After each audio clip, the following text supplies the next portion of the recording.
नमस्ते सदा वत्सल्य मातृभूमि। मेरे देशवासियों, आज जो है परिस्थितियाँ बहुत विकट हैं।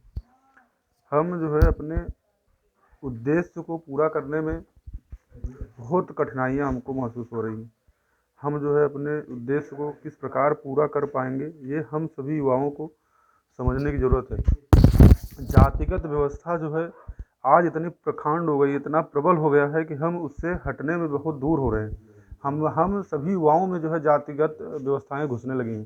पहले क्या था, पहले बुजुर्ग लोग मान लीजिए जातिगत बातें करते थे, युवा लोग बहुत कम इन सब में इंटरफेयर करते थे। लेकिन आज जो है हर व्यक्ति के अंदर जातिगत, चाहे वो जो भी जात का है, वो अपने से छोटी जातियों के साथ उठना बैठना बहुत ही जो है अपमानित महसूस करता है। हर व्यक्ति के अंदर, चाहे वो किसी भी जात का, चाहे ब्राह्मण से लेकर एकदम जो नीचे तबके का जाति है, वो भी अपने से नीचे के साथ खाने पीने में जो है उठने बैठने में जो है लज्जा महसूस करता है। और यही कारण है कि हम अखंड भारत प्राप्त करने में जो है हमको बहुत कठिनाइयाँ महसूस होंगी। इन सब चीज़ों को दूर करने के लिए आप सच्चाई को जानिए। हमारा सत्य क्या है? सत्य हमारा यही है कि हम कभी जातिवादी नहीं रहे हैं। हमने जो जातियाँ बनाई हैं वो व्यवस्था के लिए बनाई है। वो जाति हमने कार्य प्रणाली को आगे बढ़ाने के लिए, अपने समाज को सुचारू रूप से चलाने के लिए वो जातियाँ हमने बनाई है, ना कि हमने जो है आपस में विघटन के लिए बनाया है जाति। आप देख लीजिए, बहुत सारे हमारे ऋषि मुनि जो है एससी कास्ट से आते, आज के हिसाब से शूद्र आते थे।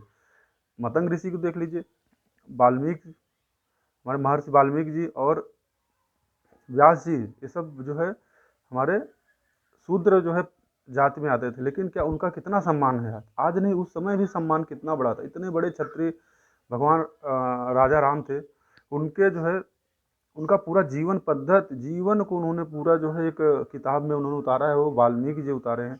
अगर ये जातियाँ रही होती उस समय जो है, तो क्या ये संभव था कि एक शूद्र जो है, एक क्षत्रिय जो उच्च उच्च कुल का जो है व्यक्ति है, उसका जो है वो जीवन परिचय बताएगा? ऐसा संभव नहीं था। इसलिए जो है हमें जो है इन जातियों से बहुत दूर होना है। और हमको, और ये सब तभी दूर हो पाएगा जब हम अपने सत्य को जानेंगे, हम अपने जो है किताबों को पढ़ेंगे, अपने शास्त्र को पढ़ेंगे। शास्त्रों में ऐसा कहीं वर्णन नहीं है। हम जो है 100 किताबें पढ़ते हैं और 100 श्लोक पढ़ते हैं, 100 दोहे पढ़ते हैं, 100 पन्ने, 100 पेज पढ़ते हैं, उसमें से एक पेज का हम अर्थ और अनर्थ निकाल के जो है वो बनाने लगते हैं कि हाँ ऐसा ऐसा कहा गया है। जबकि अगर हम पूरा साहित्य पढ़ें, जो है पूरी किताब पढ़ें, तो हमको सच्चाई का जो है ज्ञान होगा। हमारे पास बहुत सारी किताबें हैं जो है जिससे पढ़ के हमको सत्य का ज्ञान हो सकता है, और वो पढ़ना पड़ेगा हमको। तभी हमारी और हम सब युवाओं की जिम्मेदारी है कि हम किस प्रकार जो है ये सत्य को जाने, और अपने जो है भारत को जो है अखंड भूभाग जो हमारा रहा है, अफगानिस्तान, ईरान, इराक जो आज का है, उसको जो है हम पुनः प्राप्त करने के लिए जो है प्रयास करेंगे। और प्रयास तभी कर पाएंगे जब हम सत्य को जानेंगे। अभी सेकुलर हिंदू हैं, अब वो देखिए बीच में आया था शब्द हिंदू और हिंदुत्व। हिंदू और हिंदुत्व क्या है? ये केवल विघटनकारी है। जान गए थे कि ये लोग, जैसे हम थोड़ी बहुत जातियाँ हमसे दूर हो रही हैं, हम लोग जाति से दूर हो रहे हैं। कुछ युवा जो है सनातन को मानने लगे हैं, पर हिंदुत्व को मानने लगे हैं, तब इन लोगों को समझ में नहीं आ रहा है। तो ये लोग जो है उसको अलग करने का प्रयास कर रहे हैं कि अरे अब हिंदू और हिंदुत्व, हिंदू मतलब सॉफ्ट है, हिंदुत्व मतलब बहुत कट्टर है। हिंदू कभी सॉफ्ट और कट्टर रहा ही नहीं हो। हिंदू जो है हमेशा व्यवस्था के हिसाब से रहा है। एक नारी का जो अपहरण होता है, उसका जो है पति जो है पूरा उस कुल का नाश कर देता है। यही हिंदुत्व है, यही हिंदू है और यही हिंदुत्व है। हिंदू वही है कि पहले आपको क्षमा दान करेगा, पहले आपको मनाएगा कि भैया ये गलती मत करिए, आप ये गलत है, इसको सुधार लीजिए। जब आप नहीं मानेंगे तो वही व्यक्ति जो अभी हिंदू बना हुआ है वही हिंदुत्व बन जाता है। तो जो है ये चीज़ें जो है हैं हमारे जीन में है ये सब चीज़ें। ऐसा नहीं है कि हम जो है कुछ अलग रहे हैं, अलग कुछ नहीं रहा है। हम ही हिंदू हैं और हम ही हिंदुत्व हैं, जान लीजिए। भगत सिंह पहले समझाते हैं, पहले गांधी जी की मार्ग पे चलते हैं कि जो है ये हम अंग्रेज चले जाएं छोड़ के, नहीं जाते हैं तो बम फोड़ देते हैं। तो ये हिंदुत्व है, उनको जगाने के लिए, उनको भगाने के लिए। तो ये सब हमको तोड़ने के लिए जो है राज बनाया जाता है। किस प्रकार, और शुरू से ही चला है, आज से नहीं, बहुत पहले से ही चला है। हमारे हमारे स्मारकों को देखिए, हम एक किताब पढ़ रहे थे, भारत का इतिहास। क्या भारत का इतिहास भारत के शत्रुओं द्वारा लिखा गया है? मतलब जो हमारा इतिहास, जब हम 1947 में आज़ाद हुए, तो हमारा इतिहास लिखने की ज़रूरत आई, तो उसमें हमारे इतिहास को बहुत गलत ढंग से लिखा गया। आप पढ़ लीजिए, सत्य सनातन हाट से जाकर एक किताब खरीद सकते हैं, बहुत सस्ते रेट में किताब है। किताब का कीमत जो है लगभग 50 रुपये है। अब अंकुर आर्य जी एक चैनल चलाते हैं सत्य सनातन, और उन्हीं का एक सनातन हाट उन्होंने साइट दिया है, उस पर जो है बहुत सारी किताबें अवेलेबल है, वहाँ से आप खरीद सकते हैं।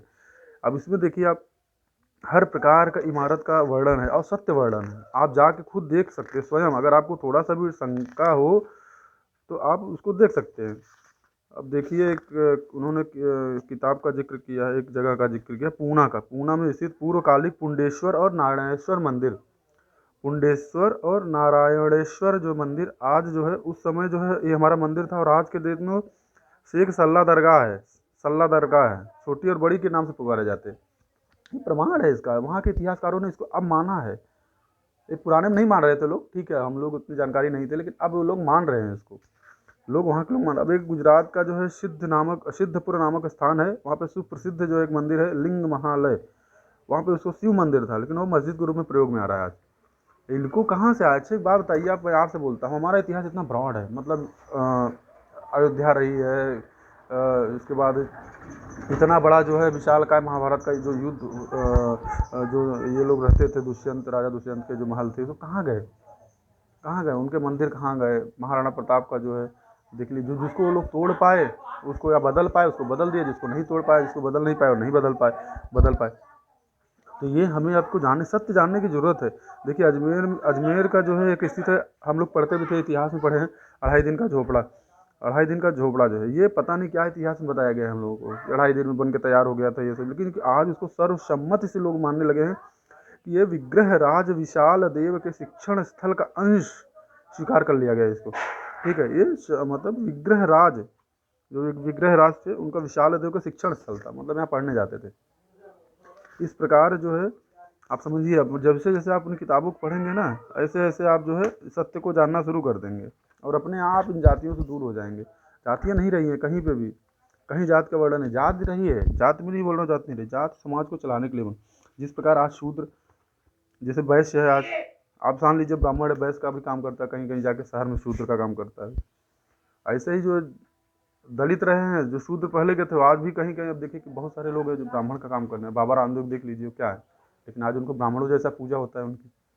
तो ये अब हम सबको जानना है, और मैं आप सभी लोगों से निवेदन कर रहा हूँ कि आप सभी लोग जो है जाकर सत्य सनातन हाट से जो है सब किताबें खरीदिए, बहुत ज़रूरत है उस किताबों का। और जब तक आप जानेंगे नहीं, तब तक कैसे आप समझ में आएगा कि आप क्या समाज में जी रहे हैं, कैसे हैं। हमको किस प्रकार से गलत रास्ते पे ले जाकर ढकेल दिया गया, हमारे इतिहास को किस प्रकार गलत तरीके से लिख दिया गया, और आज जातियों में इतना विभेद हो गया है, लोग गोत्र में विभेद हो गया है, ब्राह्मण में भी गोत्र में लड़ रहे हैं, जबकि ऋषि मुनि सब एक ही थे। गोत्र में आपस में लड़ रहे हैं, टीका चंदन के लिए लड़ रहे हैं, हम ये वाइट लगाएंगे, हम काला लगाएंगे, हम नीला, हम पीला, ये अब इस प्रकार से मतलब हमको तोड़ा जा रहा है। तो यही यही शंका यही उत्पन्न होता है कि आप जानिए किस प्रकार जो हमको अलग करने का प्रयास, कुंठित प्रयास किया गया है पहले आदि कालों में, और आगे भी प्रयास किया जा रहा है, राजनीतिक दलों के द्वारा आज प्रयास किया जा रहा है। तो इससे हमको दूर होना है, हमको जानना है कि किस प्रकार हम अपनी जातियों से दूर हो सकें, और हम धीरे धीरे ऐसे ही जो किताबें हम पढ़ेंगे, धीरे धीरे हम लोग भी सनातन हाट से जुड़ के और ये किताबें पढ़ रहे हैं, हम बहुत सारे आपको जगह का नाम बता देंगे। आप जान लीजिए कि किस प्रकार जो एक श्रीनगर में एक वेरीनाग करके जगह है, वहाँ पे भी यही यही एक मंदिर है, वहाँ पे भी ऐसे इसी प्रकार से है। ठीक है, दिल्ली में कैसे जो अपना कुतुब मीनार है, कुतुब मीनार भी देख लीजिए क्या था पूर्व काल में, एक हिंदू स्तंभ था, उसको अब धीरे धीरे स्वीकार किया जाने लगा है, मुसलमान भी लोग उसको स्वीकार कर रहे हैं। तो ये धीरे धीरे स्वीकार करेंगे। कैसे स्वीकार करेंगे? जब हम युवा जो है जागरूक होने लगेंगे, हम युवा जब जानने लगेंगे ना कि हम क्या थे, हमारा इतिहास क्या रहा है। जैसे अभी इसके बारे में कहा जाता है जो लाल किला है, लाल किला का मैं आपको बता देता हूँ। लाल किला में देखिए आप क्या है, लाल किले में पृथ्वीराज रासो जो रासो नामक ग्रंथ है, समकालीन ग्रंथ है, उसी के टाइम का एक ग्रंथ है, उसमें लिखा गया है कि जो है वहाँ पे एक लाल कोट, महल लाल कोट के नाम से था ये, पहले जो है लाल दीवारों की संरचना का व्याख्या किया जाता है, महल लाल कोट नाम था, और लाल पूरी सभी दीवारें उसकी लाल है, इस प्रकार से व्याख्या की जाती है पृथ्वीराज रासो। जब पढ़ेंगे ये सब चीज़ें तब पता चलेगा, हम पढ़ते नहीं और हमको कोई भी आके बेवकूफ़ बना देता है। और जो बताते हैं कि मुग़ल बादशाह ने लगाया, उसके आसपास भी जिक्र नहीं है इस महल का।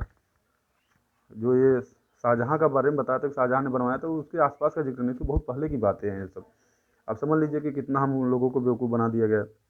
लगभग शाहजहाँ से लगभग 250 वर्ष साल पहले वो बना हुआ है। तो ये सब हमको जानना है और इसी से हम अपने देश को आगे ले जाएंगे। और अखंड भारत का जो हमारा सपना है, हम लोग सब देख रहे हैं, बहुत सारे हिंदू विवाह देख रहे हैं कि हम अखंड भारत पुनः प्राप्त करेंगे। ये जो है हम पुनः प्राप्त कर सकते हैं, लेकिन उसका जो एक मार्ग है जो है इसी इन्हीं सब चीज़ों से चाहता है। आप सभी लोग जो है इस वीडियो को लाइक करें, शेयर करें और जो है सब्सक्राइब भी करें। भारत माता की जय, वंदे मातरम, जय हिंद।